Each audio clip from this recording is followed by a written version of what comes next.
Alright,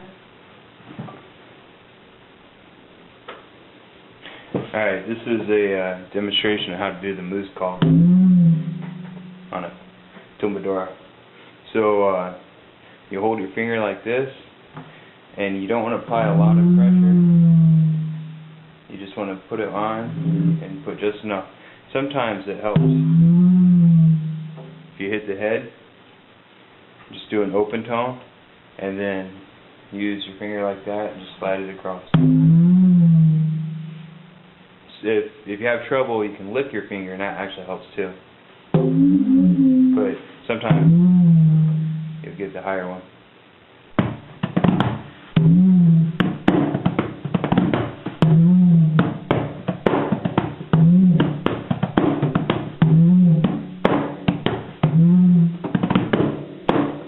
So, yeah, and you wear your finger out doing it, but all you have to do is brace your finger and slide it across.